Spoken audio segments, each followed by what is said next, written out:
Et pour modérer ce débat, un jeune philosophe que je vous demande aussi d'accueillir et d'applaudir, Pierre Valentin. Vous avez la parole tous les deux. Merci beaucoup. Merci à tous d'être ici. Avant de commencer, j'aimerais d'abord commencer par définir le terme, car il est tout à fait définissable. En faire une rapide généalogie, ensuite présenter les deux personnes à côté de moi que vous connaissez très bien, avant d'entamer une conversation qui, je l'espère, sera productive. Qu'est-ce que le wokisme? Alors, tel que je le comprends, l'idéologie woke est une idéologie qui perçoit les sociétés occidentales comme étant fondamentalement régies par des structures de pouvoir, des hiérarchies de domination, des systèmes d'oppression qui ont pour but d'inférioriser l'autre avec un grand A, c'est-à-dire la figure de la minorité sous toutes ses formes. Le woke, donc l'éveillé en anglais, c'est celui qui est éveillé, conscientisé à cette réalité néfaste, secrète, et qui se donne pour mission dans la vie d'aller éveiller les autres.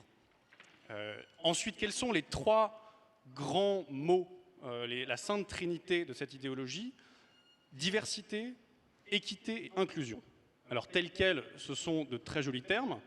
Simplement, il faut aller lire la note de bas de page ou la petite astérisque pour savoir ce qu'ils signifient vraiment.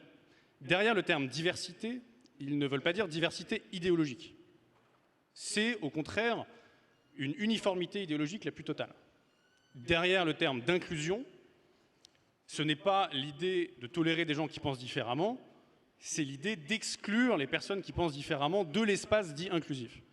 Et derrière le terme d'équité, ce n'est pas l'idée de traiter tout le monde de la même façon, c'est l'idée d'arriver statistiquement dans chaque domaine donné à un pourcentage dit représentatif de toutes les ethnies, de toutes les identités de genre, sachant que ces dernières sont à la fois infinies et croissantes. Le programme s'annonce compliqué. Donc pour résumer, diversité, comprenez uniformité idéologique, équité, comprenez traitement discriminant et inéquitable, et inclusion, comprenez exclusion des dissidents. Alors, j'ai à ma gauche Éric Nolot, éditeur, critique littéraire, traducteur, essayiste, chroniqueur. Vous avez ressuscité, si je puis dire, la tradition bien française du pamphlet, belle tradition de surcroît, avec votre ouvrage « La faute à Rousseau », dans lequel vous critiquez non seulement les idées de Sandrine Rousseau, mais également ses méthodes en termes de délation. Vous qui êtes un homme du livre, vous reprochez clairement au wokisme de binariser, de simplifier la littérature, ce qui revient à sa mort.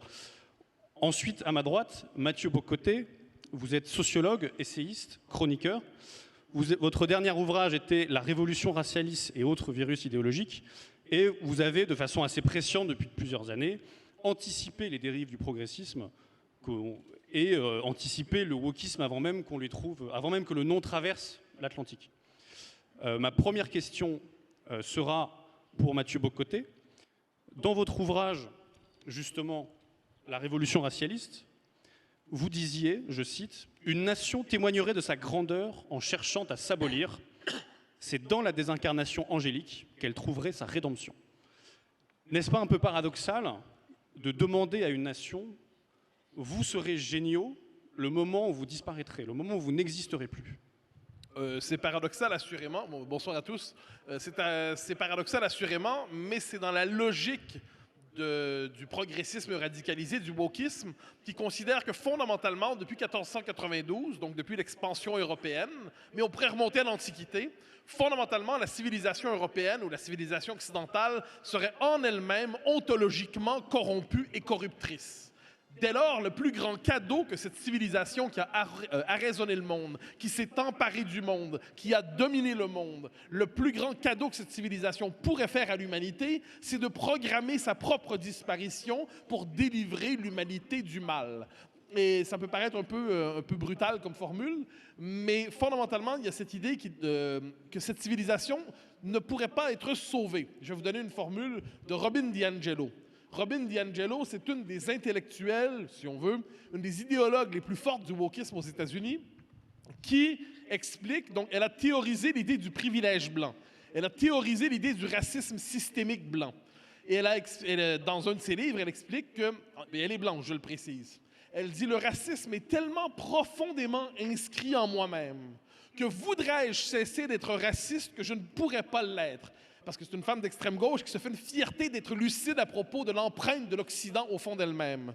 Donc elle dit, voudrais-je cesser d'être raciste, sexiste et tout ça, je ne pourrais pas. Donc qu'est-ce que je peux faire? Eh bien, je peux néanmoins, dans l'autocritique permanente, et m'assurer que tous autour de moi soient dans une vigilance permanente, tout en sachant qu'au terme de ma vie, quand j'aurai 97 ans, je vais encore être raciste, je serai encore un monstre, mais néanmoins, j'aurai une conscience de moi-même et j'aurai contribué à effacer un peu la trace de l'Occident dans le monde, dit-elle. Et autrement dit, c'est une expiation sans rédemption.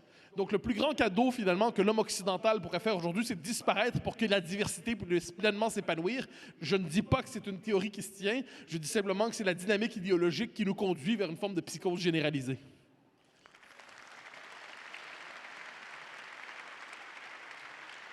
Alors Mathieu Bock-Côté, vous avez évoqué le thème de la pureté en creux. On n'ira jamais assez loin, il y a une expiation sans rédemption. C'est un thème qui est également très présent dans votre essai. Vous faites très bien comprendre qu'entre la littérature et le wokisme, il ne peut y avoir qu'un seul survivant. Pourquoi est-ce que le monde de l'après-littérature, pour reprendre la formule d'Alain Finkielkraut, sera forcément un monde woke d'une certaine façon? D'abord, je voudrais remercier les Républicains pour leur invitation, les remercier tout particulièrement d'organiser vos débats à quelques mètres de chez moi, loin de vos terres d'élection, au double sens de l'expression.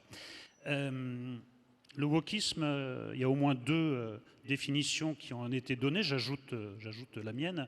Le wokisme, c'est un totalitarisme en marche et il a tous les attributs du totalitarisme. Il s'agit de construire un homme nouveau. Tous les ismes, tous les totalitarismes ont essayé de construire un homme nouveau. Le nazisme a essayé de construire un homme nouveau, le stalinisme a essayé de construire un homme nouveau, le maoïsme a essayé de construire un homme nouveau. Et dans le langage woke, ça s'appelle un homme déconstruit. C'est une des expressions fétiches de Sandrine Rousseau. Moi, je trouve ça intéressant que le projet soit un projet de déconstruction, pas de construction, un projet de destruction. Et par beaucoup de côtés, l'idéologie woke, et on l'entendait dans l'exposé de Mathieu Bock-Côté, est un programme de table rase. En plus, je trouve ça très imprudent de déconstruire un homme, parce que quand vous le reconstruisez, c'est comme les bibliothèques Ikea, il risque de manquer quelques pièces. Et on a même d'ailleurs une bonne idée de l'emplacement où manqueraient ces pièces. Je pense que nous pensons tous à la même chose. Et effectivement, c'est également un projet de destruction de la littérature en tant que telle, parce que la littérature, c'est le lieu de l'incertain, de l'incertitude, de l'ambiguïté, de l'ambivalence. Donc il faut faire deux choses. La première chose, c'est d'instaurer un art officiel. Vous avez vu que c'est en bonne marche. Aux États-Unis, par exemple, vous ne pouvez pas prétendre à un Oscar pour un film si ce film ne reflète pas d'une quelconque manière, un pourcentage assez difficile à établir d'ailleurs, les nouveaux critères progressistes. Et puis il y a une deuxième chose qui est plus radicale encore, c'est qu'il faut aussi réécrire, ça aussi c'est une grande marotte des régimes totalitaires, il faut réécrire les œuvres du passé pour qu'elles correspondent aux critères du présent. Donc il y a une arrogance tout à fait incroyable du contemporain qui dit nos ancêtres étaient vraiment des gens extrêmement faibles sur le plan de la conscience, ils acceptaient d'écrire des choses qui ne sont plus possibles aujourd'hui, nous allons réécrire. Donc chaque semaine vous avez une réécriture, Agatha Christie, Roald Dahl, Ian Fleming, l'auteur de James Bond, etc. Mais bientôt ce ne sera plus nécessaire, on aura tout réécrit et on passera de la censure à l'autocensure. Plus aucun auteur n'osera écrire certaines choses, plus aucun réalisateur n'osera tourner certains films. Donc, moi, je suis le partisan de la liberté en général, de la liberté des artistes en particulier. Donc, je m'oppose à cette refondation, à ce contre-projet, qui est un contre-projet de société, mais aussi un contre-projet de civilisation. Madame Rousseau n'en est qu'une des têtes de gondole. Évidemment, je ne parle pas que d'elle. Mais il faut bien saisir cet enjeu. On essaie de nous imposer par la force un contre-projet de civilisation, en passant par le plus intime de nous-mêmes, en passant par le langage, en essayant de nous imposer l'écriture inclusive, par exemple, qui est illégale, mais que d'aucuns pratiquent et nous imposent, ou imposer l'idée qu'un homme qui prend des hormones ou une femme qui prend des hormones devient l'un une femme, l'autre un homme. Or, ce n'est pas vrai. Donc, contre cette volonté de changer le monde tel que nous l'aimons, de changer la France telle que nous l'aimons, il faut, droite et gauche, peu importe l'étiquette, il faut que nous nous unissions pour triompher de ce wokisme délétère.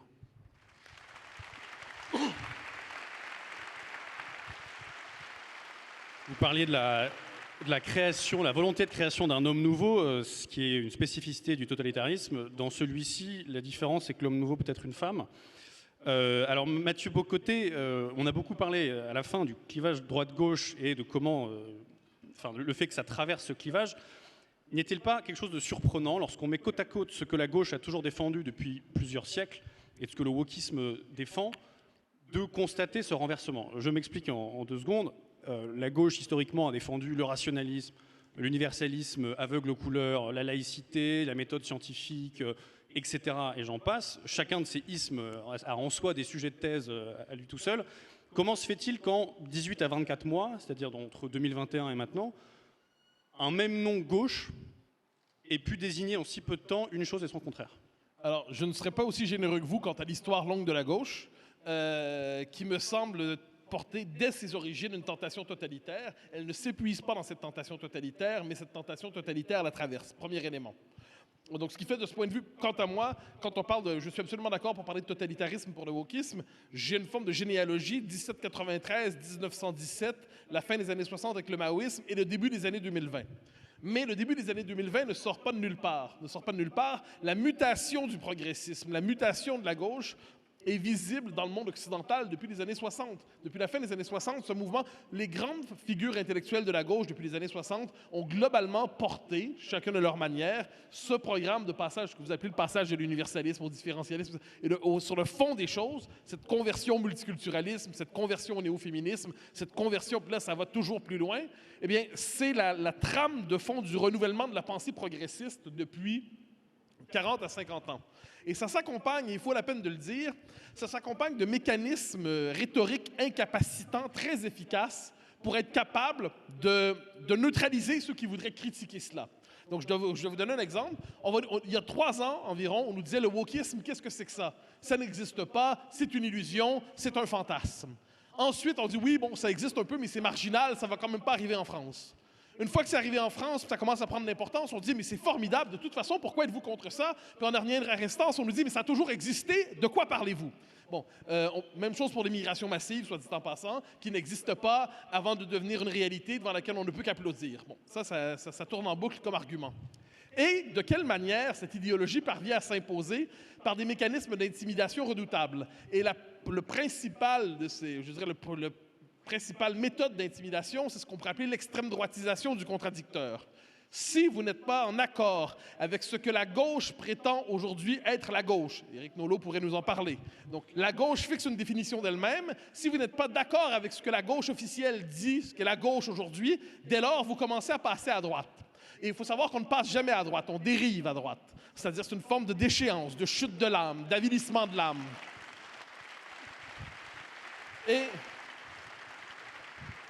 Et quand vous passez à droite, vous noterez, pour les gens de gauche qui sont entre eux, qui voient leurs amis passer à droite, ils disent « Mais qu'est-ce qui s'est passé avec lui? À quel moment on aurait pu avoir des signes? » C'est comme une forme de maladie mentale. Il est schizophrène, paranoïaque, non, de droite. Oh, pauvre homme!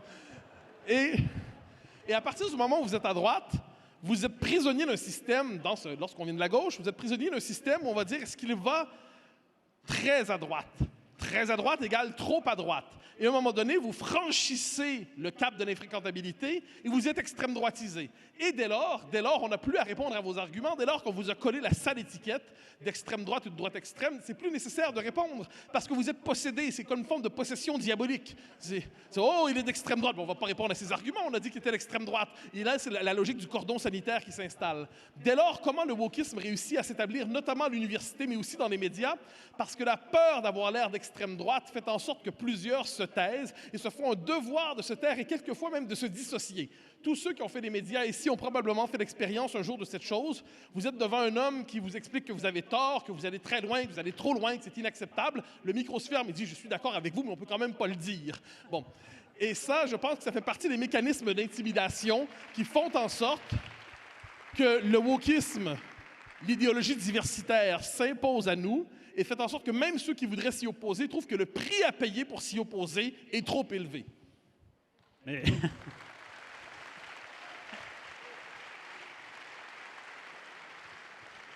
je voudrais, non pas compléter, mais prolonger ce que vient de dire Mathieu Bocoté. En réalité, cette histoire de l'extrême droitisation de la mauvaise gauche, c'est pas d'hier non plus.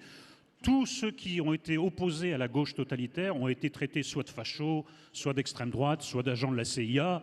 Il y a des grands noms, hein, Camus, Solzhenitsyn, Kravchenko, Simon Less et Orwell. Orwell qui a tout dit, relisez 1984, il parle de notre époque. Eh bien, Orwell n'était pas de la bonne gauche, et lui qui était antitotalitaire parmi d'autres, a été traité de tous les noms. Mais je crois que vous avez touché un point essentiel tout à l'heure, c'est l'inversion des valeurs. Il y a quelque chose de très troublant que, par exemple, l'icône de la gauche a été pendant longtemps le prolo, le prolétaire.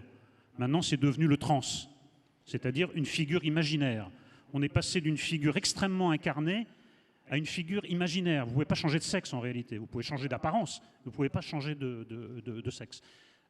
Vous avez aussi une complète inversion des valeurs du féminisme. Madame Rousseau, qui se prétend féministe et même écoféministe, est l'auteur de la phrase la plus antiféministe que j'ai jamais entendue. Elle a dit une fois « Je préfère les jeteuses de sorts aux ingénieurs EPR ». C'est-à-dire qu'elle préfère en fait les sorcières aux savants. Elle pense que la place des femmes, eh bien, c'est dans la forêt, à danser les nuits de pleine lune ou à touiller des filtres magiques dans leur cuisine. Elle est du côté de la magie, de l'irrationnel, et l'homme, lui, il est du côté du rationnel, de la science, des grandes écoles. Et personne ne lui en tient compte.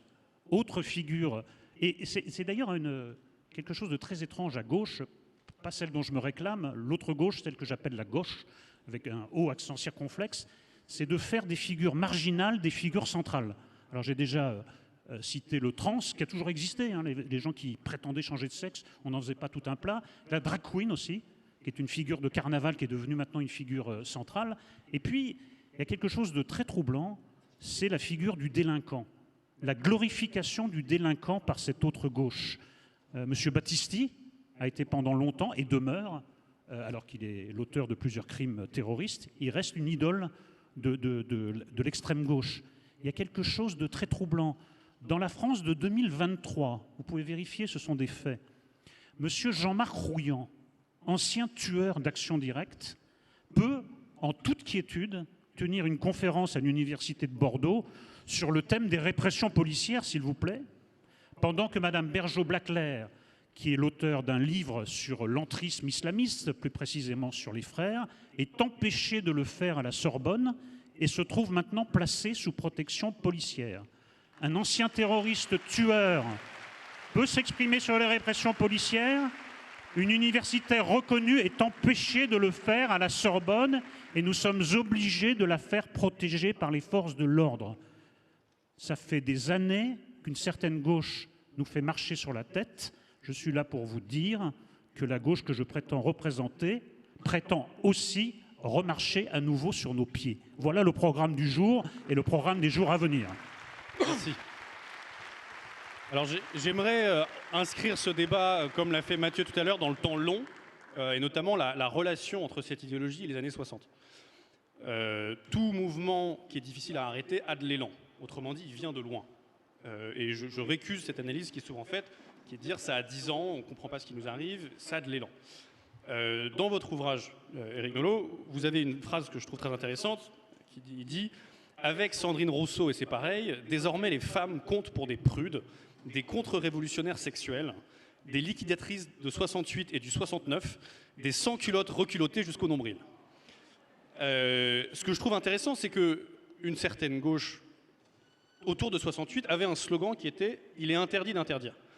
Philippe Meuret, le regretté Philippe Meuret, déjà au début des années 90, disait « La seule vraie question qui vaille sera de savoir si on pourra ne pas tout interdire absolument. » Donc on est passé en très peu de temps à « Il est interdit d'interdire » à « Il est interdit de ne pas interdire ». Mais est-ce qu'on peut vraiment reprocher à la jeune génération de ne pas avoir su rester cohérent avec une contradiction dans les termes qui est « Il est interdit d'interdire ». Est-ce qu'entre une absence totale de contraintes et ce monde de contraintes absolues qui s'annonce où on restreint les trajets en avion, on compte le bilan carbone des uns et des autres et on pèse les regards trop lourds, Est-ce que l'un n'a pas été paradoxalement la cause de l'autre? Non, mais là, en réalité, il faut revenir au début de votre question. Comment se fait-il que toutes ces dames d'extrême gauche me rappellent les grenouilles de bénitier de mon enfance? Moi, je les ai connues, mais c'était des vieilles filles catholiques. Maintenant, ce sont des vieilles filles d'extrême gauche qui ne sont même pas des vieilles filles, qui ont 20 ans. Regardez comment j'ouvre mon livre avec ça. Madame Rousseau arrive un jour à la télévision et accuse un de ses collègues écologistes, Julien Bayou, de crimes très graves. Elle l'accuse d'être un prédateur sexuel. Elle l'accuse de pousser les femmes au suicide, excusez du peu. Elle dit une enquête est en cours, on lui demande si c'est une enquête policière, elle dit non, c'est une enquête journalistique. Bien.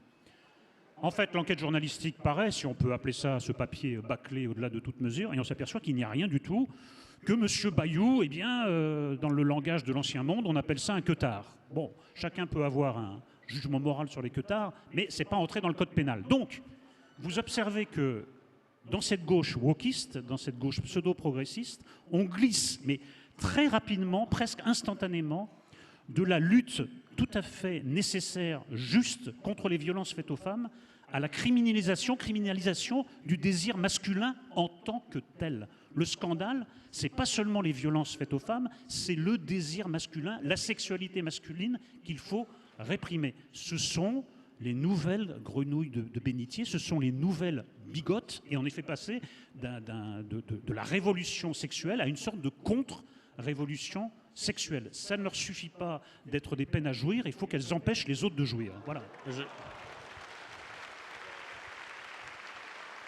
Je distinguerai tout de même là-dessus la distinction entre protestantisme et catholicisme. D'ailleurs, les pays post-catholiques ont tendance à mieux résister à la vague woke que les pays post-protestants. Donc c'est là où le terme de religion, pour moi, manque de nuances et de finesse. Alors, on va élargir un peu le débat.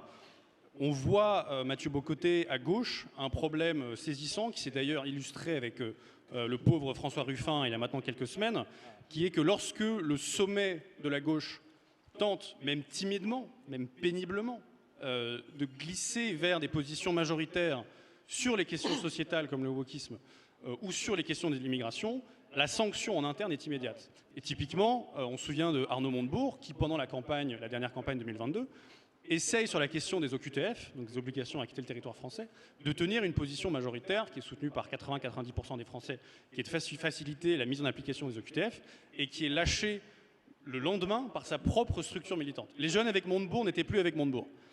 Ruffin en a fait les frais en essayant de sortir de la mesure qui avait mis Podemos en Espagne à 3%, qui est le changement de genre pour les mineurs sans autorisation parentale. Est-ce que la gauche a une façon de se sortir de cette impasse entre base et sommet? Non. Pour la raison suivante. Alors, ce qui s'est passé avec... vous savez, l'avantage de naître à droite, c'est qu'on n'a pas à le devenir plus tardivement dans sa vie, cher ami. Mais... J'étais pas venu aggraver mon cas, mais grâce à Mathieu Bocoté, je crois que c'est fait. Merci Mathieu. Vraiment, c'est fraternel. C'est fraternel, bravo. Mais non, plus sérieusement, il y a quelque chose moi, qui me frappe dans ce qui s'est passé avec Ruffin tout récemment, c'est que c'est pas original du tout. Chez nous, en Amérique du Nord, et ça j'en ai parlé dans mon livre sur la révolution racialiste, en 2020, on a vu ce que j'appelle le rituel pénitentiel, le rituel expiatoire, l'autocritique maoïste version 2020, comment ça fonctionne. Alors je vais vous donner un exemple nord-américain, mais vous allez voir que ça s'applique parfaitement à Jean-Christophe, pas Jean-Christophe Ruffin, à François Ruffin. Alors, vous déviez sur un point du dogme. Par exemple, vous affirmez qu'il n'y a pas de racisme systémique. Ou encore, vous affirmez qu'il y a une dimension biologique à l'identité sexuelle. Et un homme est un homme et une femme est une femme. Vous venez de transgresser un élément central du dogme. Qu'est-ce qui se passe immédiatement? La meute numérique se jette sur vous et cherche à vous diaboliser. Vous êtes un raciste. Si vous êtes un homme de gauche, comme je dis, si vous êtes un homme de droite, c'est autrement. On croit que vous êtes déjà perdu. Donc là, vous êtes l'homme de gauche et là, vous venez de transgresser. Et là, vous vous rendez compte très rapidement que vous êtes largué. Si vous avez une certaine importance en société, vous pouvez perdre votre travail très rapidement. On va vous virer des conseils d'administration. Si vous avez une chronique dans un journal, vous allez la perdre. Si vous existez publiquement, vos amis vous dénoncent. Et là, vous comprenez, mais bordel, c'est mon existence sociale qui est en jeu. Qu'est-ce que je peux faire? Alors là, vous guettez, il faut que je trouve le moment de la rédemption, il faut que je trouve le moyen de m'excuser. De quelle manière on fait ça? Et là, c'est un exemple, mais j'en ai documenté plusieurs dans mon bouquin. Il y en aurait d'autres à faire, puis Ruffin en est un. Alors, vous annoncez le lendemain... Je m'excuse. Mais comment vous vous excusez? si je n'étais pas conscient de mes propres privilèges. Mais là, j'en suis conscient désormais. Et je promets, chers amis, d'aller à la rencontre des gens qui sont victimes de cette structure de domination. Donc, soit les femmes, soit les racisés, soit les trans, soit les... Faites la liste. Et j'irai au contact de ces gens pour m'éduquer et même me rééduquer. Mais je promets de ne pas leur demander de me rééduquer parce qu'ils ont déjà une telle charge mentale à porter de leur situation minoritaire que je ne vais pas en plus leur donner comme charge de m'éduquer. Donc, je vais me rééduquer moi-même en pratiquant mon autocritique publique. Quand j'arriverai au terme de mon autocritique publique, je serai peut-être réintégré dans ma vie sociale, peut-être, à condition de devenir moi-même un allié des minorités que j'ai hier traitées avec un manque de considération, donc en devenant moi-même aussi critique des gens qui, comme avant-hier, pensaient comme moi. Mais là, j'ai opéré ma conversion. Désormais, moi-même, je suis un éveillé. Moi-même, je suis un woke. Désormais, moi-même, je deviens un patrouilleur idéologique pour m'assurer que personne ne dérape comme j'ai dérapé hier. Donc, devenant désormais un allié des minorités, je peux être réintégré dans la vie sociale. Et là, vous allez avoir des gens sur les réseaux sociaux qui vont dire « Ah, il a changé, il a évolué, c'est formidable, un homme qui s'excuse, c'est magnifique. » C'est pas de la pression idéologique, c'est pas qu'il a craint pour sa vie, c'est pas qu'il a compris qu'il était foutu puis il allait crever s'il continuait de dire ce qu'il venait de dire la veille. Non, il a évolué et là, on le traite désormais comme un éveillé. C'est ce qui s'est passé avec le pauvre Ruffin qui a simplement dit que la question du changement de genre chez les enfants n'était pas nécessairement une priorité. Il devenait un hérétique, il devait payer. Et pour conclure là-dessus, remercier Éric et Mathieu. Non, mais juste un mot sur Ruffin. Il faut quand même un peu nuancer ce qui vient d'être dit sur François Ruffin, parce qu'il est passé en l'espace de quelques semaines de Saint-Just à François Hollande. Il dit moi je veux couper les têtes, je veux couper la tête du président, et il revient, il dit moi je suis social-démocrate. Ben, moi je veux bien, mais enfin, il y a des limites aux acrobaties verbales, aux acrobaties idéologiques. Sinon le raisonnement que vous avez tenu, mon cher Mathieu, est malheureusement On comprend, tout à fait juste. On comprend bien là-dessus que dans le wokisme, tout est binaire, sauf ceux qui ne le sont pas. Je terminerai là-dessus. Merci, messieurs, pour ces échanges. Merci au philosophe Pierre Valentin d'avoir animé ce débat. Je vous recommande d'ailleurs la lecture de sa note sur l'idéologie woke.